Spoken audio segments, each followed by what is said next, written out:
Good morning. Ngasi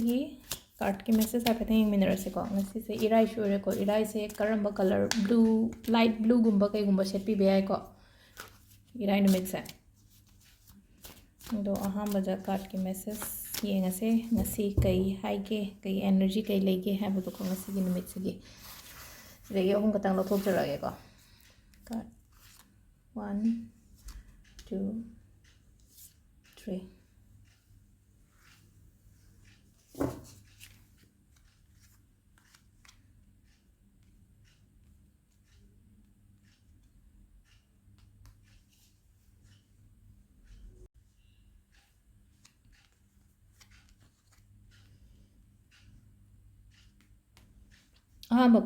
अहमक से अखोगी live card से कईनो है कानजिदा अहोंग पोरक्पा हाइबने बिसाइ से को अहोंग पोरक्पा गुंबा दुमाइना ओरकनी को नहांगै लेबा मयाम तो नहांगै चटलिबा मयाम दुगा Mandhana हाइताइ ngasi gi numit kitang hongba lakpo hongba se phaborom da दुमाइ लाओ खोलो हाइबसु ले को अदुगा अनि सुबगी सिंदा को हाइदि आइना सुम खनबा गुंबा पोत के कासे फंगबा लाकपा ओइना ओइ को हाइदि आइगी ड्रीम गोल के हाइगा थाइ अदवाइन हाइ तारे को अदुदो फुलफिल ओइबा मतम ओइना ओइबदो अदमा सुम हाइ को हाइदि मैनिफेस्टेशन गुंबा तौबसे मैनिफेस्टेशन हाइसे पूर्णिमा खतंग अदु खतंग हाइ केम तौबनुबा हाइदि अतोप्पा मतम दसु दुम आइना हाइदि इबा जर्नल इबो कोटपदुदि दुम तौरसु याइबा नुमित हाइदि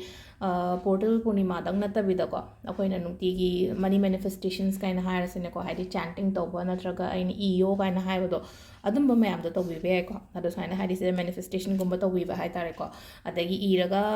अखोइना पिलो मखादगा थंबा अदगी आइना डायरी मचा गुंबा म थंबगा नुक्तिगी सुम 10 खरा मतम कइनो सेंटेंस गुंबा खरा इबो कोपा अदुम बसु दुम यावै को अदुम मैनिफेस्टेशन तौबा जर्नल राइटिंग के का हाइर को मतम सिदा अदो सिदा को मैनिफेस्ट तौ हाइबा सुम आइना पामे पोतो निंगोबा नियोबा साइ कान सिदा को अदुगा अहुम सुबगी सिना को पोथाबा मयाम दरकार रोय पोथाबा दरकार रोय अदुगा अमन अमु कइनो हाइ कान सिदा इनौ नौ अमु हौ हाइबा कइनो मा इनौ नौ हौबा हाइगा सिदा हौबो को सिदा हौबा हाइगा दे सिदा रीस्टार्ट खे तार सिदा न मु रीस्टार्ट तौबा सिदा न अहोंबा लाकपा हाइना को सिदा न मु रीस्टार्ट तौबा हाइगा दि कइनो हाइ कान सिदा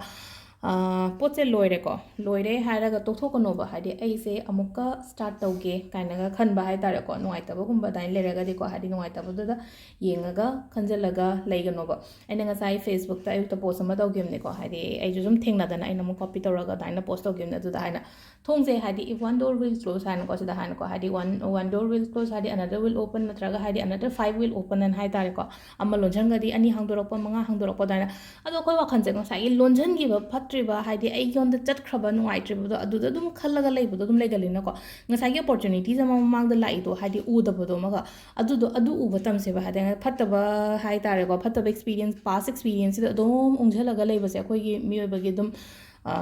हाइ थादोकपा यादेबा आई सुंगाइरे मी सुंगाइरे को हेक ngamdabane beta ताजो हाइदि कमाइन तौगदगे हाइदि सी प्रोसेस से चेंज तौबा तमसेबा कतंग ए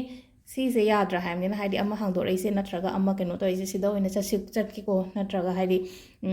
खनबा याद्रे को हानेगी नुआइतबसे सिदा अपॉर्चुनिटीज हम लाइबा सिदा अफबम लाइजे सिदा ओइना ओनजलगे को हाइना माइना खनबा तमिनसे को अदो सिदा लेरे खोगी कार्ड के मैसेज सिना को टाइमिंग अफबसे अयुकी पुंग मंगा गा मिनिट यांखैनि थोइ देना पुंग 10 गा मिनिट मरी भावबा 13 गा मिनिट 9 दगिना 12 गा मिनिट यांखै तरुक पाउम लेरे अदगी अहुम गा मिनिट निफुमा थोइ देना 5 गा मिनिट 5 पाउम लेरे को थिना नुंदा वरमगे अदुगा 9 गा मिनिट 38 देना 9 गा मिनिट यांखैनि थोइ पाउम लेरे अदगी अथेंबगिना 13 गा मिनिट 19 दगिना 4 गा मिनिट 32 पाउम लेरे को सिसिना कोई टाइमिंग अफबा अदुगा कइनो पार्सल ngei हजे ब्लू डार्ट ओइन थारा निको पोस्ट ऑफिस से कीरे ता सेंगना हायर कांदा हाइदि याम थाजना तौबने स्पीड पोस्ट हायर ngasi बुक एक्सपीरियंस से थीदबने क्या अदो ngarang sum थीरबने ना हाइदि फ्यूचर करियर कइनो कोरियर गुंबदी अखोइना आइना ब्लू डार्ट गुंबा वारी लोइ शाबो लोरे मोय दम पिकअप एंड ड्रॉप को नाइ तरोगा लानी को अदुना हाइदि मांगबो खोपे चांसेस ति मोयगी रिस्क हाइ तारे को नाइ तरोगा खंगदे मी अमना गवर्नमेंट जॉब हाइना ताने कोइ ताने गवर्नमेंट जॉब अमा खतंग तौरगा देना गवर्नमेंट जॉब तौरगा सुमाइना तौदे शरोकपुदी तौदबना फैदा नाइदि प्राइवेट जॉब अमा तौरगा सिंसियरली तौबदुना फैयेबा अदो सिदा लेरे खोइगी ngasi gi कार्ड की मैसेज से को मैम थैंक यू